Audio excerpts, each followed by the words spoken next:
Hello. Now, I was reminded of a couple of books that I read quite some years ago, just a couple of days ago. These being books by the well-known American psychiatrist Jean Shinoda Bolen, Gods in Every Woman and Gods in Every Man. She's written various books on similar themes, dealing with gods or goddesses in older people, for example, which I haven't read. Now, Bolan, I guess, or Shinoda Bolan, I'm quite sure what her surname is a so-called Jungian analyst, someone that follows the teachings of Carl Jung, the psychologist, who wrote a lot, spoke a lot, taught a lot about the idea of archetypes, the idea that we have imprints within us that we draw upon. Jung's teaching was mainly around what is in the so-called collective unconscious, a kind of universal field of wisdom that is built up by experience and the contributions, as it were, of people through the ages. And we can draw upon different patterns, these templates of ways to be, these different archetypes that might be relevant for our stage and situation in life. Shinoda Bolen extends this really to look at what she describes as gods and goddesses. And the main model that she uses is our Greek gods and goddesses, particularly from the pantheon of Greek gods and goddesses, seeing them as representing archetypes. Now, I have a great interest in this subject. I won't go into this now, but I have explored this in quite a lot of depth. I'm not a psychologist, but I've tried to do this from an experiential point of view. Probably put together a video on that at some other point. And I found it really interesting to a point. Question for me is whether there is something in this that can tell us about the masculine and the feminine.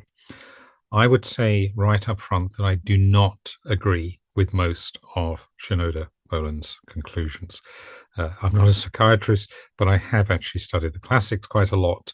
And one thing that irks me a bit, actually, when I've read different psychologists, different Jungian psychologists, is that there's quite a variety in their understanding of the true essence of the gods and goddesses who you really have to sit with and meditate on.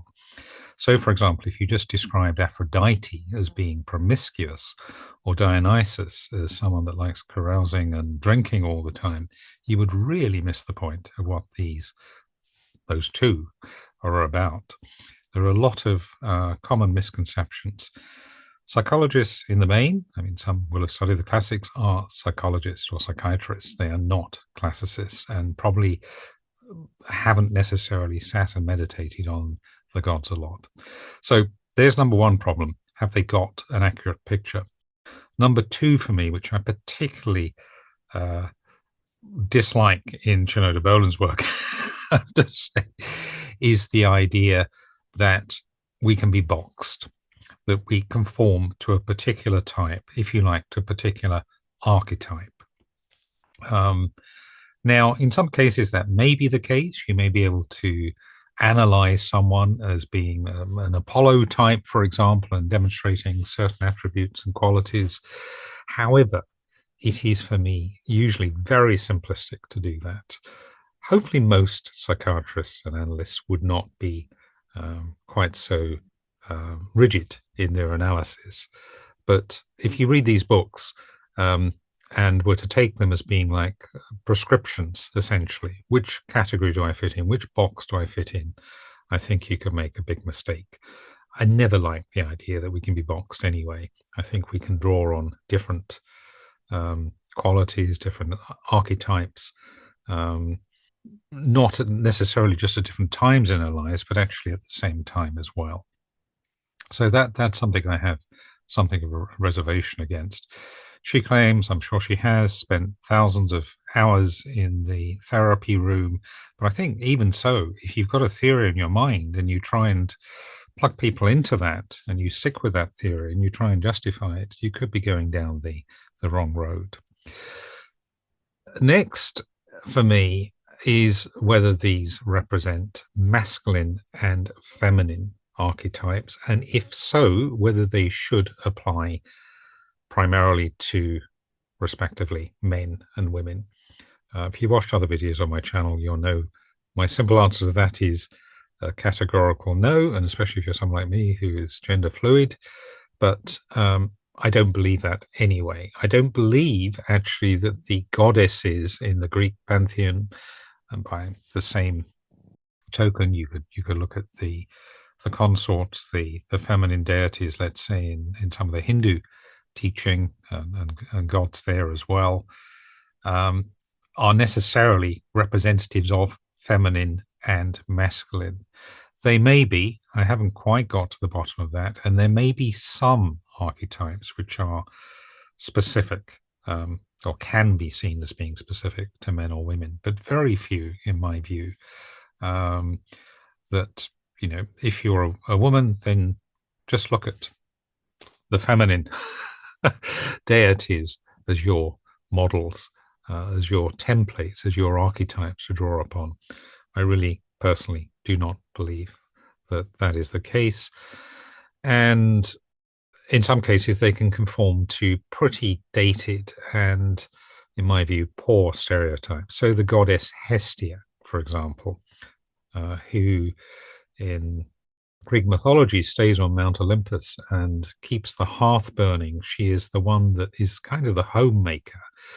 Might, in 1950s Britain, for example, when women were typically the homemakers and kind of expected to be by the culture we were in, sadly, at that time, then Hestia might have been described as a feminine role model or archetype.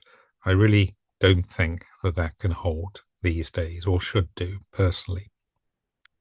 My biggest gripe with Shinoda Bolen, and really biggest gripe, is the fact that it was only in her second book, I believe, Gods in Every Man, that she acknowledged briefly, somewhere in the preamble, that anyone can access, in other words, a man or a woman can access a god or a goddess. In other words, that it isn't quite so black and white. What had happened before then, or already by then, is that her book, Goddesses in Every Woman, I think has become a real bestseller, and it played quite a part in the goddess movement as it was developing then, and people bought into it. But I really regret that she didn't make the point right up front in that book, look, these deities, these archetypes are accessible by anyone, by men as well as women. I personally think that's a huge failing. And if we are to draw on divinity, I'm a spiritual person, as you may know if you watch some of my videos. I'm an interfaith minister. I have studied enormously different faith traditions. We draw on all aspects of divinity, not just restrict it to what might be labeled as masculine or feminine. If we do that, in my view, we limit God's ability to move, or the divine's ability to move within us. Now, I would even go further and say that if the purpose of the spiritual journey is about integration, overcoming duality, as a number of faith traditions suggest it ultimately is, and indeed embracing what God, the divine, has to offer us, why would we restrict it to something labeled masculine or feminine? We would want to be able to draw on, invite in God, divinity, in any of its expressions. Indeed, if we're able, not that we can possibly contain this within us, a single human body, all of divinity within us. So I do have quite a lot of problems with the idea that to call upon divine feminine and divine masculine, or sacred masculine as it's sometimes called, is really the aim for any individual. I do have a separate playlist on the whole theme of divine feminine, sacred masculine, in which I explore some of my thoughts on that.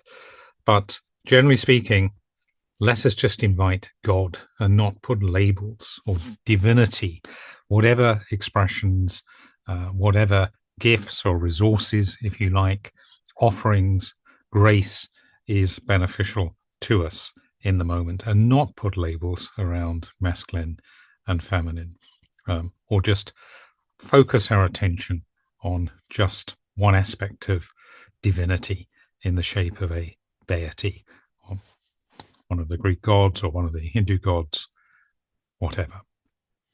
So I have a lot of issues with these books. They are very, very, very popular. I don't believe they tell us much about masculine and feminine. If they do, they are pretty ancient stereotypes, in my view. Ancient, maybe a few decades old in Western culture. I don't think that the gods and goddesses of Greece necessarily represent role models for women and for men. And as I say, I don't like the whole idea of boxing. So that's my verdict on Shinoda Boland's work. Make up your own mind, of course, as always, if you read these.